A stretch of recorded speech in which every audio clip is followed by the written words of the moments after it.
Dans la nuit du 28 août 1732, une femme esclave nommée Marguerite Dubois imprégna calmement la chambre de sa maîtresse d'huile de lampe et de térébenthine, puis utilisa une chandelle bénie de chapelle pour allumer un feu qui brûlerait Céleste Rousseau vivante dans son propre lit, tandis que Marguerite regardait depuis le seuil de la porte, savourant chaque moment de terreur et d'agonie que son bourreau éprouva durant les dernières minutes d'une vie bâtie sur la cruauté systématique. Ce qui rend cette affaire si profondément troublante n'est pas seulement que Marguerite réussit à exécuter une telle vengeance méthodique après 10 années de planification méticuleuse, c'est qu'elle accomplit cet acte de meurtre calculé avec un calme spirituel qui suggérait qu'elle se voyait non pas comme une criminelle, mais comme un instrument de justice divine, transformant un simple acte d'incendie criminel en quelque chose s'apparentant à une cérémonie religieuse. En 1732 à Nantes, Céleste Rousseau découvrit que transformer la cruauté en forme d'art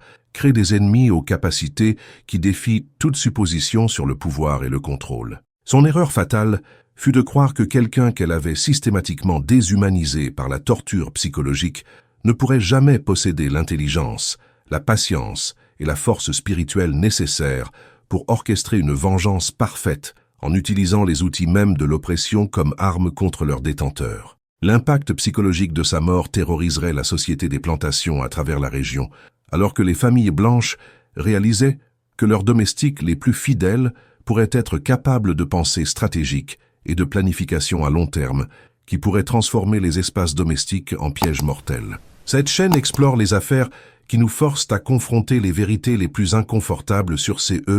qui arrivent quand les êtres humains sont poussés au-delà de toute limite morale et psychologique, quand les systèmes légaux échouent complètement et quand le seul chemin vers la justice passe par une violence si calculée qu'elle remet en question notre compréhension du bien et du mal. Nous examinons les crimes qui révèlent les capacités les plus sombres de l'esprit humain tout en soulevant des questions profondes sur la résistance, la vengeance et le prix de l'oppression systématique. Ce contenu n'est pas pour tout le monde. Nous enquêtons sur de véritables affaires qui exposent la complexité morale de situations où les concepts traditionnels de victime et de bourreau s'effondrent complètement. Si vous êtes prêt à explorer les secrets enfouis qui remettent en question toute supposition confortable sur la justice et la nature humaine, appuyez sur ce bouton d'abonnement et activez la cloche de notification. Laissez un commentaire me disant de quelle région vous regardez. Je suis particulièrement curieux des téléspectateurs de l'ouest de la France qui pourraient avoir entendu des histoires familiales chuchotées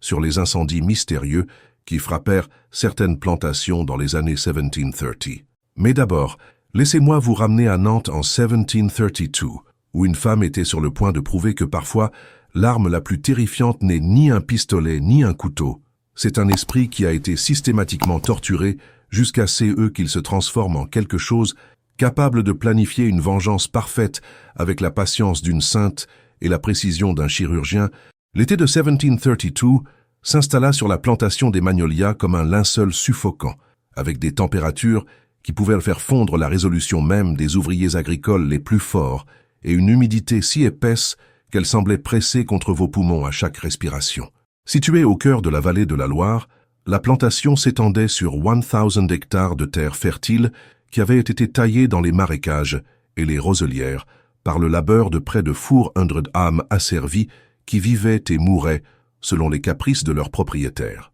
Le château de style classique français de la plantation se dressait comme un temple à la richesse bâtie sur la souffrance humaine,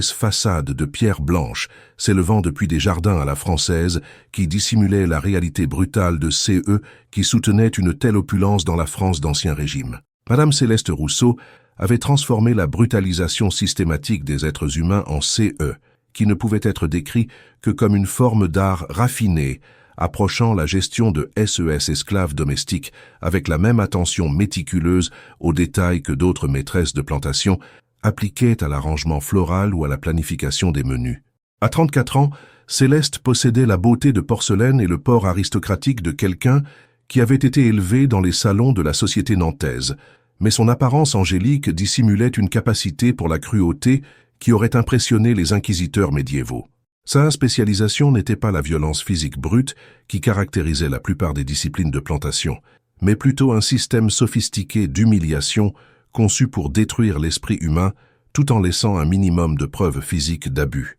Mais ce que Céleste ne comprenait jamais était que sa compréhension sophistiquée de la psychologie humaine créait quelque chose qu'elle n'avait jamais anticipé, un ennemi qui apprenait à égaler son intelligence et sa pensée stratégique tout en nourrissant une haine si pure et focalisée qu'elle transformerait bientôt les outils de l'oppression en instruments de vengeance parfaite. Le matin du 15 août 1732 se leva avec une chaleur si oppressante qu'elle semblait drainer la vie même de l'air de la vallée de la Loire, créant le parfait décor atmosphérique pour un acte de violence qui briserait la façade soigneusement construite de comportements civilisés qui avaient dissimulé des années de brutalité systématique. Marguerite Dubois servait le petit déjeuner de la famille Rousseau dans la salle à manger officielle du château quand un moment de maladresse, un léger tremblement dans sa main causé par l'épuisement de journée de travail de 18 heures, résulta en quelques gouttes de café éclaboussant la soucoupe de porcelaine importée de Céleste. Ce qui suivit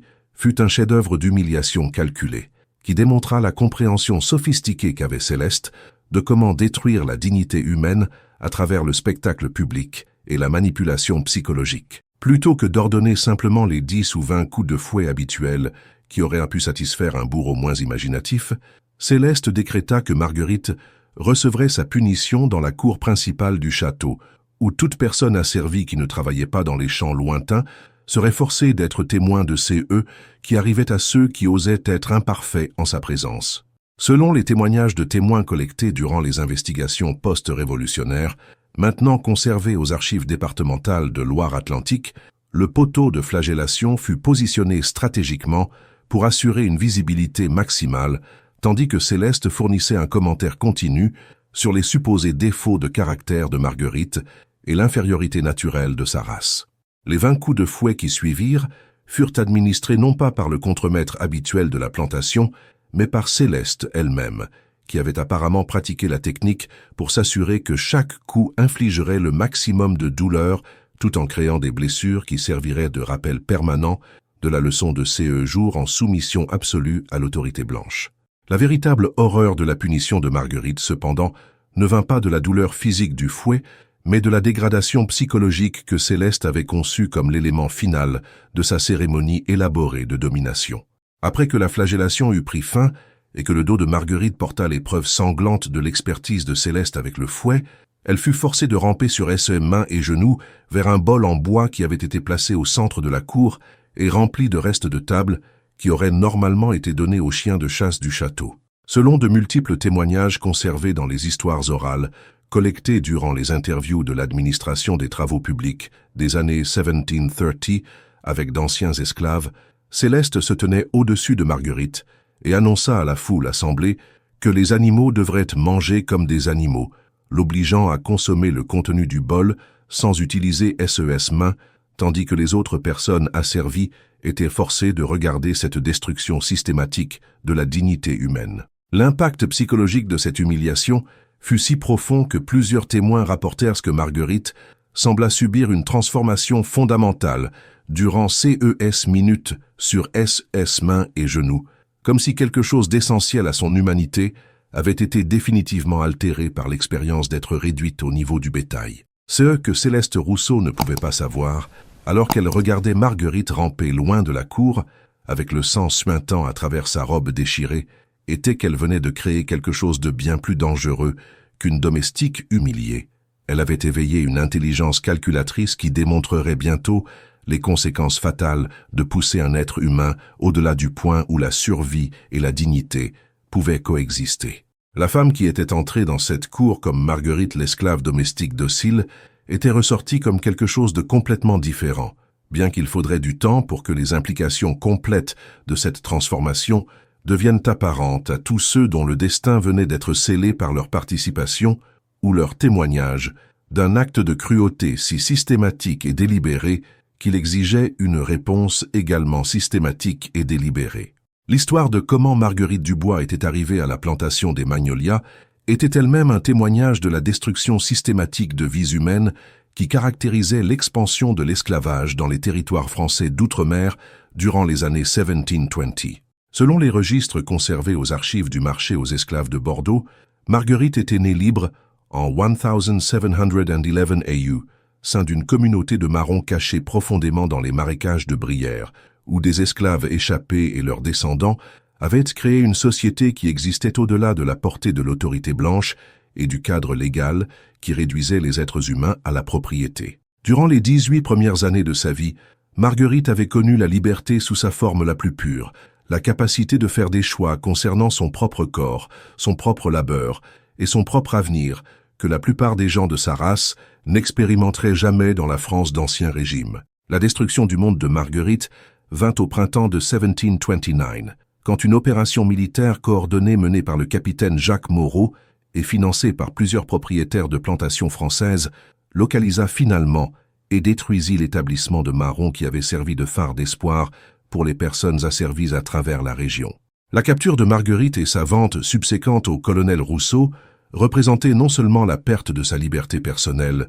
mais la destruction de tout un mode de vie qui avait prouvé que les Africains pouvaient se gouverner eux-mêmes, créer de la richesse et maintenir des relations sociales complexes quand ils étaient libérés des contraintes de la suprématie blanche. L'impact psychologique de cette transition de citoyenne libre à propriété humaine créa des blessures qui ne guériraient jamais complètement, peu importe avec quel succès Marguerite apprendrait à jouer le rôle de domestique docile. Céleste Rousseau avait reconnu quelque chose de dangereux chez Marguerite dès le moment de son arrivée à la plantation des Magnolias, pressentant que cette pièce particulière de propriété humaine possédait des qualités qui nécessiteraient une attention spéciale si elle devait être transformée avec succès de femme libre en esclave obéissante. Le processus qui suivit représenta une leçon magistrale de guerre psychologique, alors que Céleste appliquait des techniques qui étaient spécifiquement conçues pour briser l'esprit de quelqu'un qui avait connu l'autonomie et l'autodétermination. L'aspect le plus insidieux de la campagne de Céleste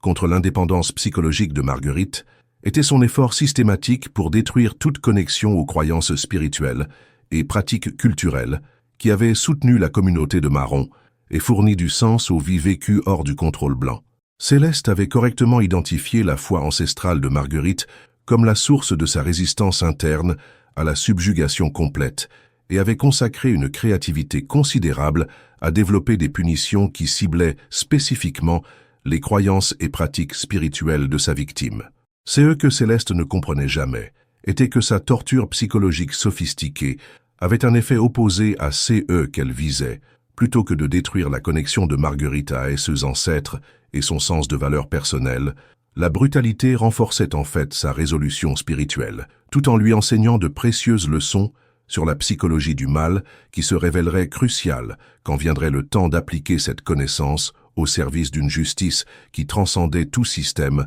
légal que le monde blanc avait créé. La décennie qui suivit l'humiliation publique brutale de Marguerite marqua le début de CE, qui serait plus tard reconnue comme l'une des campagnes de guerre psychologique les plus sophistiquées jamais documentées entre personnes asservies et maîtres, bien que Céleste Rousseau demeurât dans l'ignorance béate qu'elle était engagée dans une bataille qu'elle perdait lentement. Marguerite avait appris à armer sa conformité apparente, transformant chaque acte de servitude en une opportunité de sabotage subtil qui était si soigneusement calibré qu'il n'apparaissait comme rien de plus que les accidents inévitables qui survenaient dans tout grand domaine. C'est eux que les Rousseau interprétaient comme la maladresse naturelle d'êtres inférieurs, était en réalité l'application méthodique d'intelligence et de patience à la tâche d'infliger des dommages économiques tout en maintenant une démentissabilité parfaite, alors que Marguerite apprenait à transformer les outils mêmes de son oppression en instruments de vengeance silencieuse. La dimension spirituelle de la résistance de Marguerite se révéla encore plus significative que son sabotage matériel, alors qu'elle commençait à se reconnecter avec les croyances ancestrales qu'il avait soutenues durant ces années de liberté dans la communauté de marrons. Travaillant dans les contraintes d'une surveillance constante, Marguerite développa des systèmes élaborés pour maintenir sa connexion aux pratiques spirituelles que Céleste avait spécifiquement interdites, utilisant des activités ménagères apparemment innocentes pour créer des opportunités de prière, méditation et communion avec les ancêtres qui, elle le croyait, la guidaient vers la justice ultime. La transformation psychologique que Marguerite subit durant ces années de résistance cachée représentait quelque chose de bien plus dangereux que la simple défiance. C'était la cultivation systématique de la haine comme discipline spirituelle qui nécessitait la même patience et dévotion que d'autres personnes appliquaient à la dévotion religieuse ou la maîtrise artistique.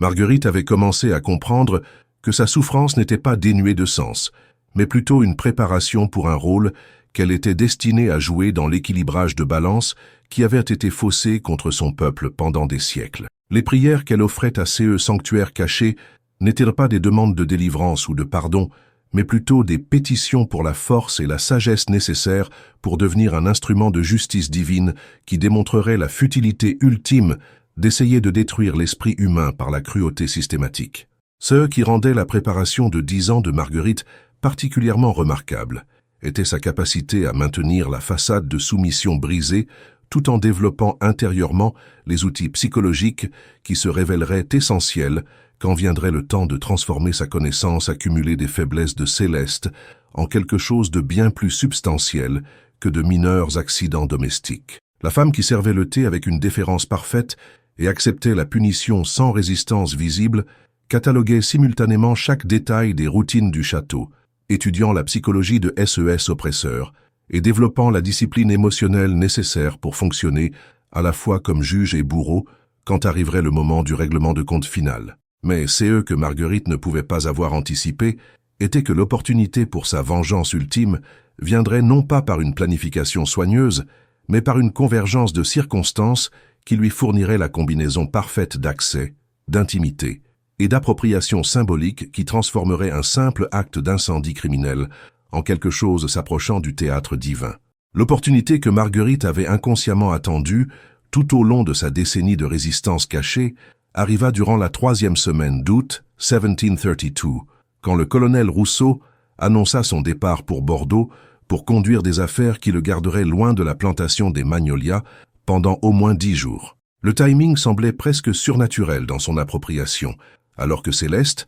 avait choisi de célébrer l'absence de son mari en organisant une série de dîners de plus en plus élaborés qui nécessitaient qu'elle consomme des quantités de vin importés qui la laissaient inconsciente dans ces appartements vers minuit chaque soir. La connaissance intime de Marguerite de l'architecture de la plantation des Magnolias se révéla cruciale à sa capacité de se déplacer à travers le château sans être détectée durant les heures où Céleste gisait dans une stupeur induite par le vin. Ayant passé 10 ans à nettoyer chaque pièce, polir chaque surface et maintenir chaque système mécanique dans le manoir, Marguerite comprenait les passages cachés du bâtiment, les faiblesses structurelles et les propriétés acoustiques mieux que les gens qu'il possédait ostensiblement. Marguerite avait aussi observé que les appartements de Céleste étaient situés dans la section la plus isolée du château, entourés par des chambres d'invités qui demeuraient vides, sauf durant les événements sociaux majeurs, créant une zone tampon naturelle qui préviendrait la propagation du feu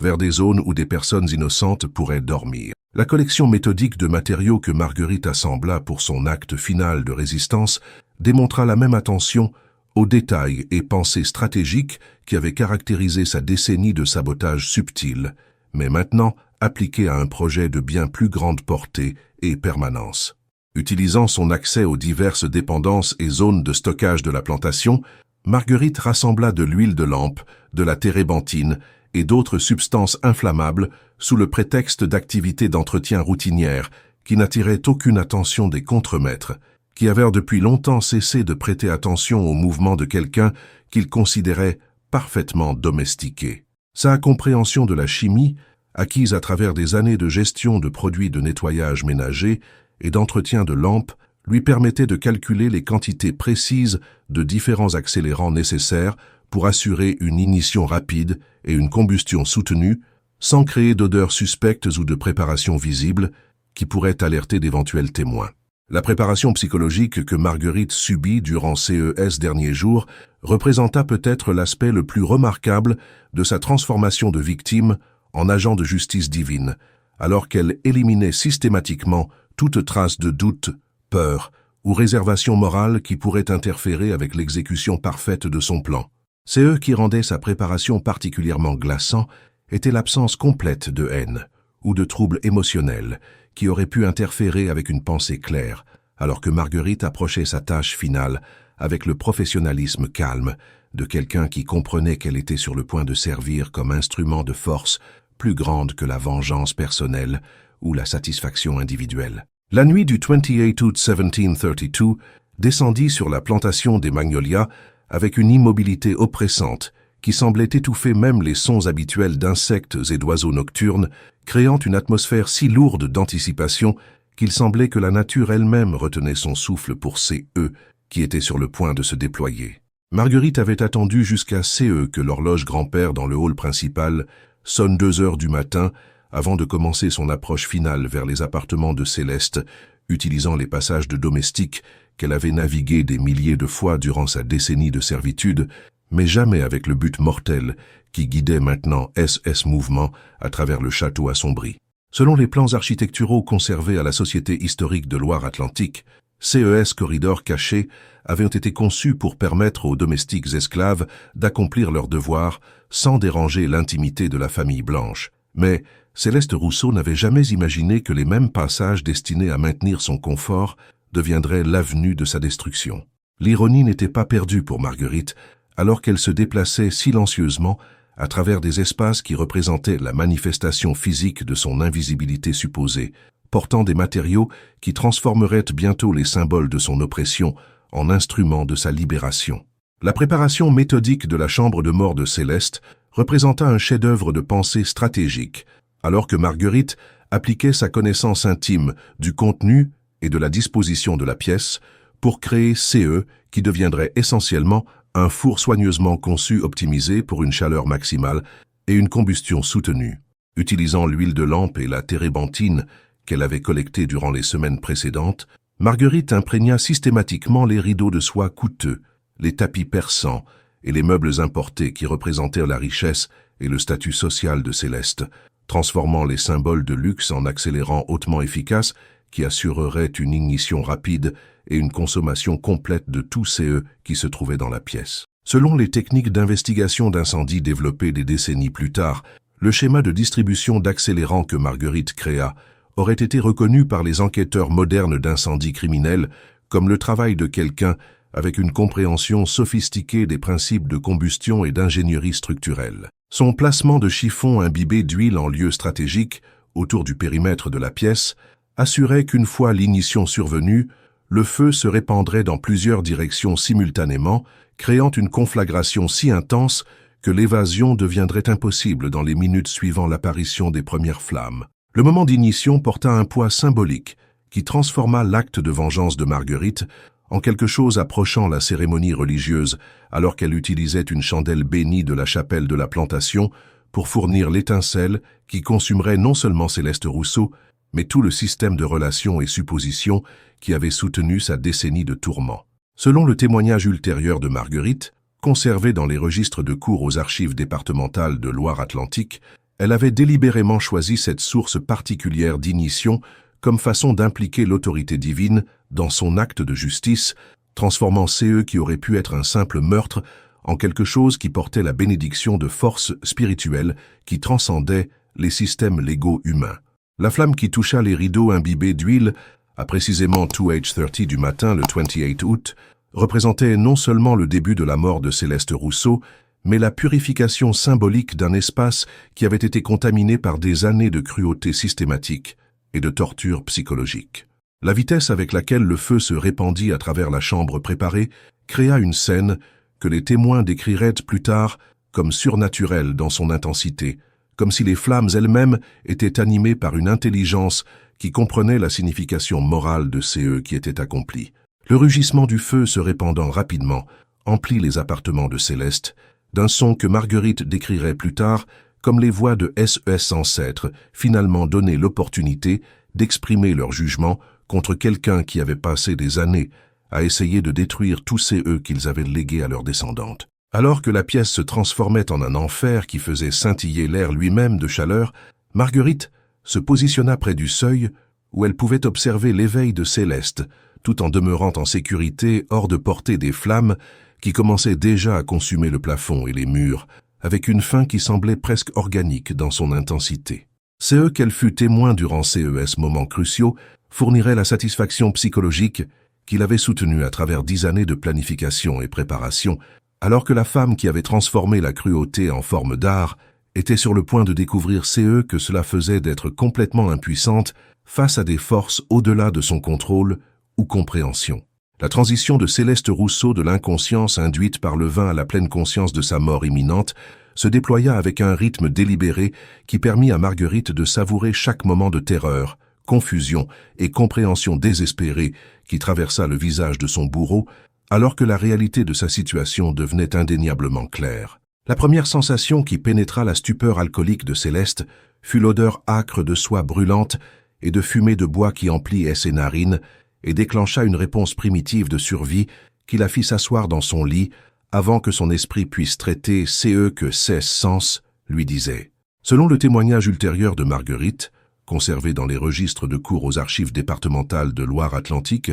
la réaction initiale de Céleste fut une de désorientation complète, alors qu'elle luttait pour comprendre comment sa chambre familière avait été transformée en un four où l'air même semblait luire de chaleur et les murs eux-mêmes paraissaient fondre dans les flammes intenses qui entouraient son lit sur 3 côtés. La chemise de nuit coûteuse qui avait autrefois représenté sa richesse et son statut commençait déjà à se consumer de la chaleur radiante, tandis que SES cheveux soigneusement arrangés commençaient à boucler et à roussir dans l'atmosphère surchauffée qui rendrait bientôt la respiration elle-même un acte d'agonie. Le moment où les yeux de Céleste trouvèrent Marguerite se tenant calmement dans l'embrasure de porte marqua le début de la confrontation la plus psychologiquement complexe des annales du crime français, alors que victime et perpétrateur s'engageaient dans un dialogue qui révélait la portée complète de la haine et du calcul qui avait dirigé 10 années de planification méticuleuse vers moment singulier de justice parfaite.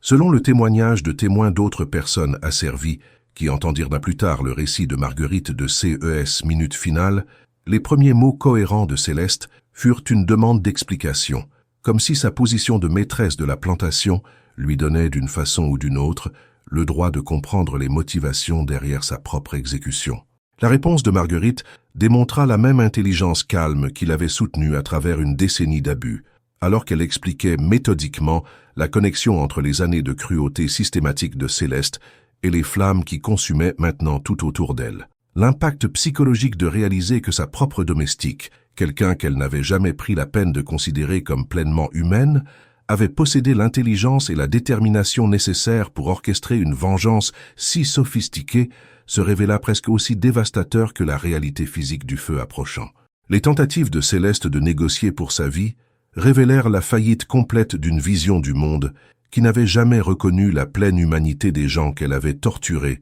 alors qu'elle offrait à Marguerite la liberté, l'argent et diverses autres récompenses en échange d'assistance que toute personne rationnelle aurait compris n'était plus possible à fournir. Selon le témoignage de Marguerite, Céleste semblait incapable de comprendre que le feu entourant son lit n'était pas quelque accident malheureux qui pouvait être remédié par l'application de ressources appropriées, mais plutôt le résultat inévitable de choix qu'elle avait faits au cours d'années passées à traiter un autre être humain, comme si elle était du bétail adressé par la douleur et l'humiliation. La qualité désespérée des plaidoyers de Céleste s'intensifia, alors que le feu se répandait plus près de son lit, et que la chaleur devint si intense que sa chemise de nuit de soie commença à fumer. Mais ces appels continuèrent d'être basés sur la supposition que Marguerite pouvait être motivée par la même avidité et intérêt personnel qui gouvernèrent le comportement des Blancs que Céleste comprenait. Ce qu'elle ne saisit jamais, même dans ces moments finaux,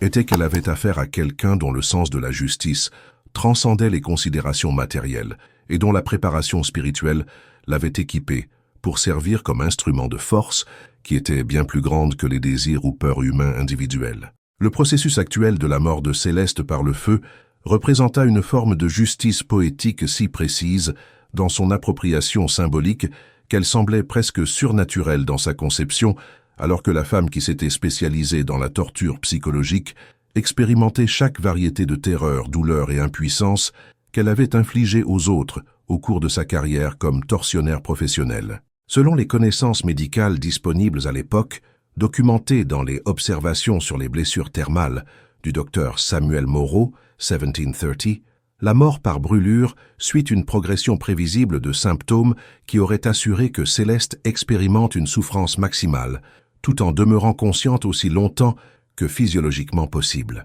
La chaleur intense qui emplit cet appartement aurait causé des brûlures sévères à son système respiratoire, à chaque respiration, tandis que les flammes qui atteignirent finalement son lit auraient systématiquement détruit les terminaisons nerveuses dans un schéma qui garantissait une agonie prolongée, avant que l'inconscience miséricordieuse fournisse finalement un soulagement de la douleur qui excédait tous ces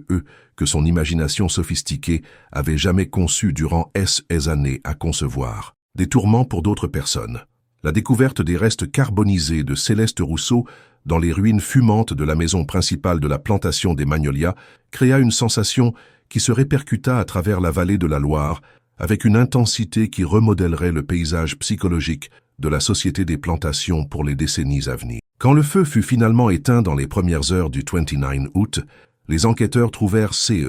que le rapport officiel du docteur Marc Blanchard, conservé aux archives du bureau médical du comté de Loire-Atlantique, décrivait comme des restes humains si complètement consumés par le feu que l'identification ne fut possible que par les caractéristiques dentaires et les bijoux personnels qui avaient survécu à la conflagration. La nature délibérée de l'incendie criminel devint apparente, quand les enquêteurs d'incendie découvrirent le schéma systématique de distribution d'accélérants qui ne pouvait avoir été accompli que par quelqu'un avec une connaissance intime de la disposition du bâtiment et l'accès à des matériaux inflammables qui avaient été soigneusement positionnés pour un effet destructeur maximal. C'est eux qui choqua les autorités encore plus que la sophistication de l'incendie criminel fut la confession immédiate de Marguerite, livrée avec un pragmatisme calme qui suggérait qu'elle voyait ces actions non pas comme criminelles, mais comme le résultat inévitable de forces qui avaient été mises en mouvement par les propres choix de Céleste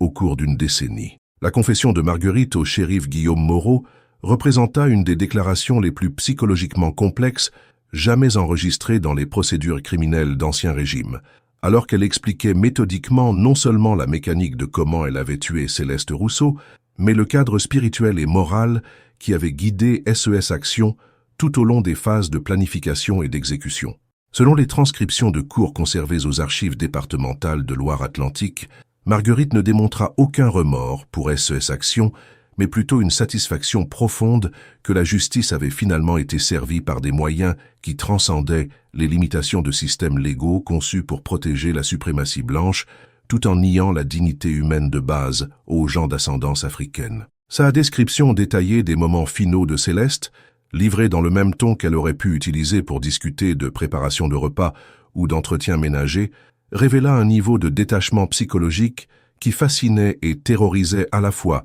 les officiels blancs qui luttaient pour comprendre comment quelqu'un qu'ils avaient à considérer comme propriété avait pu orchestrer une vengeance si sophistiquée. C'est eux qui rendit le témoignage de Marguerite particulièrement troublant pour la société de plantation était son intelligence évidente et sa stabilité émotionnelle, qui défiait les suppositions fondamentales sur la capacité mentale et le développement moral des personnes asservies. L'impact psychologique du crime de Marguerite s'étendit bien au-delà du cercle immédiat de gens qui avaient connu Céleste Rousseau personnellement, créant une vague de paranoïa à travers les châteaux de plantation de Loire-Atlantique, alors que les familles blanches commençaient à questionner la loyauté et le danger potentiel de leurs propres domestiques. Selon la correspondance entre propriétaires de plantations, conservée dans diverses archives familiales à travers la région, l'exécution réussie de Marguerite d'un complot de meurtre si méthodique força la reconnaissance que les personnes asservies possédaient des capacités de pensée stratégique,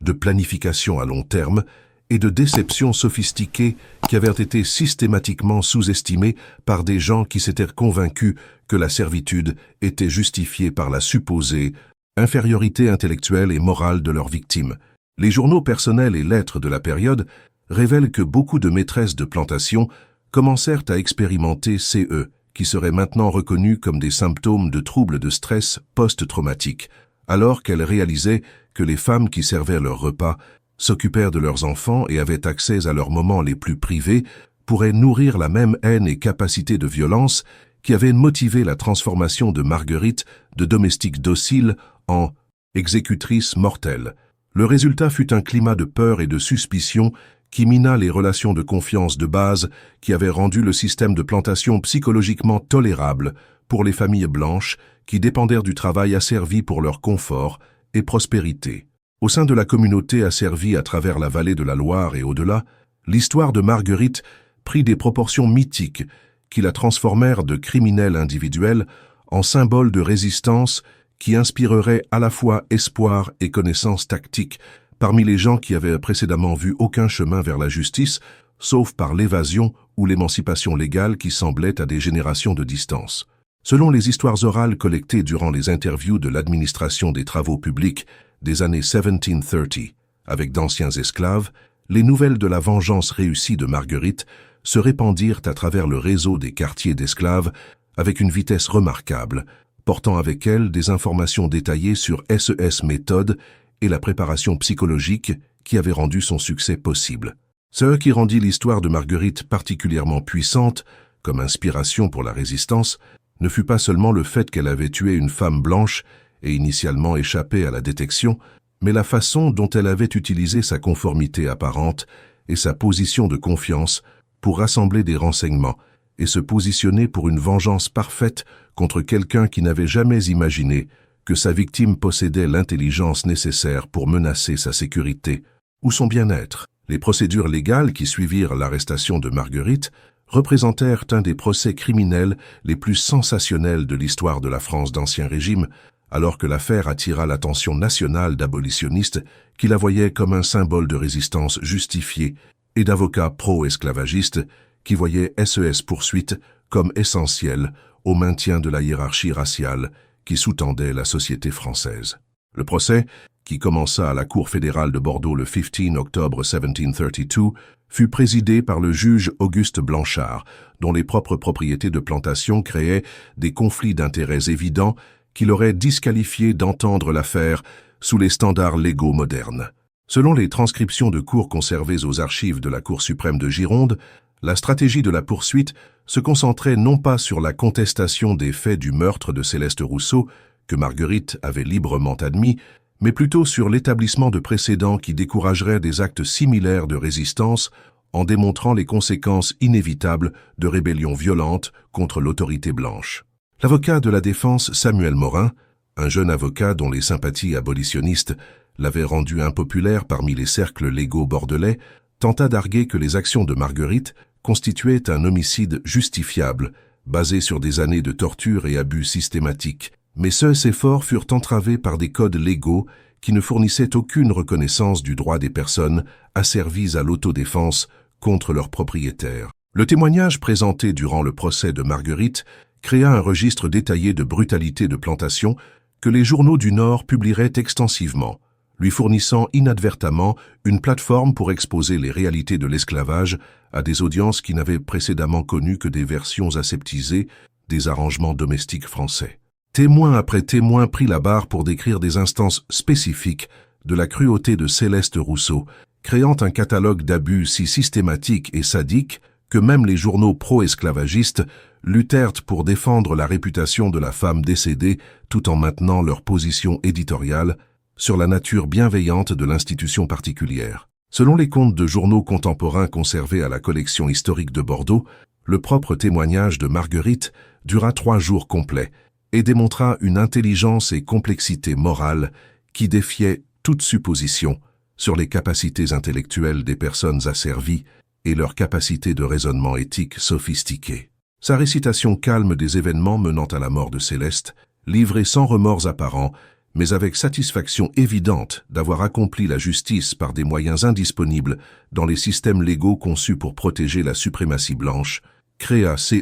que la Gazette de Bordeaux décrivit comme le témoignage de salle d'audience le plus glaçant de l'histoire légale française. Le verdict de culpabilité et la sentence de mort ne surprirent personne familier avec la jurisprudence française, mais la réponse de Marguerite au prononcé du juge Blanchard révéla la transformation spirituelle qu'il avait soutenue tout au long de sa campagne de résistance et continuerait de la guider à travers la phase finale de son voyage vers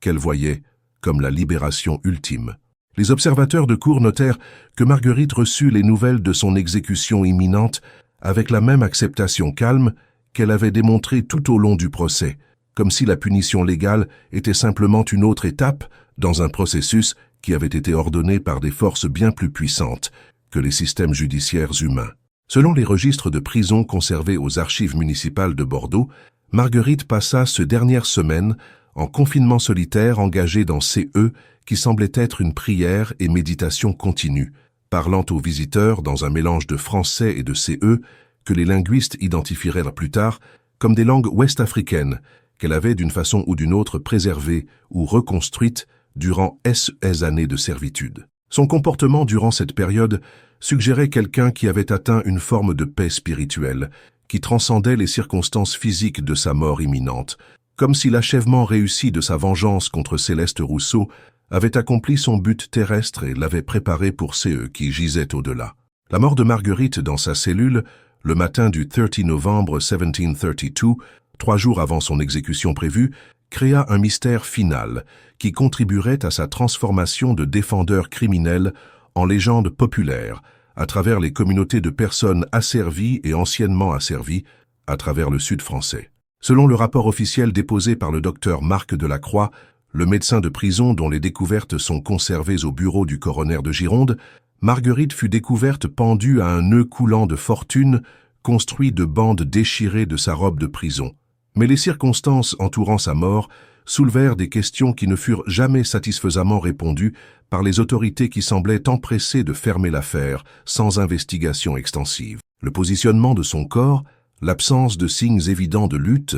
et son état rapporté de calme spirituel durant les jours précédant sa mort menèrent certains observateurs à conclure qu'elle avait accompli un acte final d'agence en choisissant le temps et la manière de son départ d'un monde qui ne lui avait jamais offert la justice par des moyens légaux, tandis que d'autres soupçonnaient que les officiels de prison avaient arrangé sa mort pour prévenir que son exécution devienne un spectacle public qui pourrait inspirer des actes additionnels de résistance. Les suites de la mort de Marguerite marquèrent le début de sa transformation de figure historique en quelque chose approchant le statut mythologique, alors que son histoire se répandait à travers les communautés asservies à travers le sud français, avec des embellissements et additions symboliques qui l'élevèrent de criminel individuel en archétype de résistance contre l'oppression systématique. Dans les mois suivant sa mort, la plantation des Magnolias commença à expérimenter CE que le colonel Rousseau et SES Contremaître décrivirent comme une épidémie d'accidents et de coïncidences qui rendirent l'opération continue de plus en plus difficile et psychologiquement insupportable pour le personnel blanc qui devait vivre et travailler dans des bâtiments où chaque ombre semblait porter la mémoire de la vengeance parfaite de Marguerite. Selon les registres de plantation conservés aux archives départementales de Loire-Atlantique, la productivité déclina dramatiquement alors que les travailleurs asservis commencèrent à afficher CE que les contremaîtres interprétèrent comme une intrépidité surnaturelle face aux punitions traditionnelles, comme si l'exemple de Marguerite avait démontré que la mort était préférable à la soumission continue à des gens qui les voyaient comme moins qu'humains. Le résultat fut l'abandon graduel de la plantation des Magnolias comme opération agricole viable, alors que les coûts psychologiques et économiques de maintenir une plantation où la population asservie avait été exposée à un exemple si puissant de résistance réussie se révélèrent insoutenables.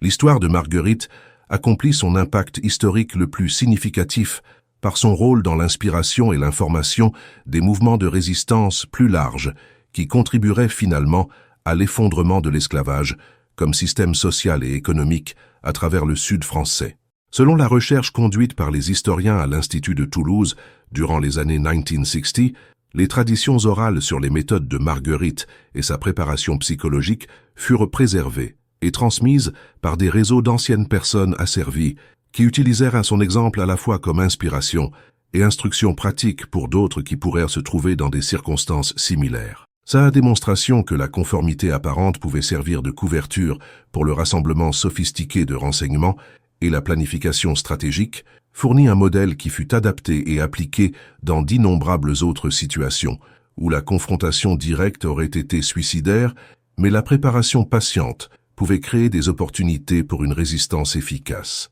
L'impact psychologique de son histoire s'étendit au-delà de SES applications pratiques pour défier les suppositions fondamentales sur les capacités intellectuelles et l'agence morale de gens qui avaient été systématiquement déshumanisés par des systèmes légaux et sociaux conçus pour justifier leur exploitation, démontrant que la capacité humaine de pensée stratégique et de raisonnement moral pouvait survivre et même prospérer sous des conditions qui semblaient conçues pour détruire à la fois L'intelligence et la conscience éthique. L'affaire de Marguerite Dubois représente un point tournant dans la compréhension française de la résistance esclave, marquant la première instance documentée de CE que les psychologues criminels modernes classeraient comme meurtre en série méthodique, motivé par l'oppression systématique plutôt que la pathologie individuelle. Les analystes comportementaux du FBI qui étudièrent l'affaire durant les années 1990 conclurent que la préparation de 10 ans de Marguerite, sa compartimentation psychologique et sa capacité à maintenir des relations sociales normales tout en planifiant un meurtre démontraient des capacités qui seraient remarquables dans tout contexte historique. C'est qui rend son histoire unique dans les annales du crime français n'est pas seulement la sophistication de SES méthode, mais la façon dont elle réussit à transformer le trauma personnel en CE qu'elle croyait genuinement être la justice divine, créant un cadre moral qui lui permit de commettre une violence extrême, tout en maintenant son équilibre spirituel et son sens du but éthique. Les implications plus larges de l'histoire de Marguerite s'étendent bien au-delà de la psychologie individuelle pour illuminer les contradictions fondamentales dans la façon dont les systèmes légaux et sociaux français ont historiquement traité la résistance à l'oppression systématique. Son affaire devint un point de ralliement pour les premiers abolitionnistes qui utilisèrent de son histoire pour démontrer les conséquences inévitables de traiter les êtres humains comme propriété, tout en terrorisant simultanément les avocats pro-esclavagistes qui reconnurent que son intelligence et SES capacités stratégiques minaient toute justification idéologique pour la servitude humaine. La couverture de journaux nationaux de son procès introduisit des audiences à travers le pays à des comptes détaillés de brutalité de plantation qui avaient précédemment été cachés de la vue publique, contribuant aux tensions sectionnelles croissantes qui exploseraient finalement en guerre civile. Peut-être l'aspect le plus troublant de l'héritage de Marguerite est le mystère forensique qui entoure sa mort en garde à vue, que les enquêteurs criminels modernes croient pourrait avoir été le premier cas documenté d'exécution extrajudiciaire conçu pour prévenir qu'un criminel condamné devienne un martyr pour des causes politiques. Les circonstances suspectes de son supposé suicide, incluant l'absence de moyens évidents pour construire le nœud coulant, le manque de notes de suicide ou d'indicateurs comportementaux précédents, et le refus des officiels de prison de permettre un examen médical indépendant de son corps, suggèrent que les autorités peuvent l'avoir éliminé pour prévenir que son exécution programmée devienne un spectacle public qui pourrait inspirer des actes additionnels de résistance. Le mystère durable de Marguerite Dubois n'est pas si elle était justifiée de tuer Céleste Rousseau, cette question n'admet aucune réponse simple, mais plutôt c'est que son histoire révèle sur la capacité humaine à maintenir l'agence morale sous des conditions d'impuissance totale. La recherche archéologique récente sur les sites de plantation à travers le Sud a découvert des preuves d'incendies suspects, de morts inexpliquées de propriétaires de plantations et d'autres incidents qui pourraient représenter des CAs additionnels de résistance sophistiquée qui furent cachés avec succès des registres historiques. Si l'histoire de Marguerite représente non pas une anomalie, mais un exemple documenté d'un schéma beaucoup plus large de résistance secrète, cela changerait fondamentalement notre compréhension de comment les personnes asservies répondirent à leurs circonstances et forcerait une réévaluation complète des dynamiques de pouvoir qui gouvernaient supposément la société française d'Ancien Régime. Que pensez-vous qu'il arriva à Marguerite dans cette cellule de prison? A-t-elle choisi la mort comme son acte final d'agence ou fut-elle réduite au silence par des autorités qui craignaient que son martyre pourrait inspirer? Combien d'autres personnes asservies pourraient avoir possédé des capacités similaires, mais n'ont jamais trouvé l'opportunité ou la motivation d'agir selon elle? Et que nous dit son histoire sur la relation entre responsabilité morale individuelle et mal systémique qui continue de hanter les sociétés bâties sur l'inégalité et l'oppression? Si cette enquête sur une des affaires criminelles les plus moralement complexes de France a défié vos suppositions sur la justice, la résistance et les vraies capacités de gens qui ont été effacés des histoires officielles, appuyez sur ce bouton j'aime et partagez cette vidéo avec quelqu'un qui apprécie le crime vrai, qui confronte les vérités inconfortables, plutôt que d'offrir des réponses faciles. Abonnez-vous et activez cette cloche de notification parce que la semaine prochaine nous plongeons dans une autre affaire qui vous forcera à questionner tous ces que vous pensez savoir sur le pouvoir, la vengeance et les longueurs où les êtres humains iront quand poussés au-delà de toute limite psychologique et morale. Les archives sont pleines d'histoires comme celle de Marguerite, histoires de gens qui trouvèrent des façons de riposter qui étaient si sophistiquées et réussies qu'elles furent délibérément effacées des registres historiques par des gens qui ne pouvaient pas se permettre d'admettre qu'une telle résistance était possible.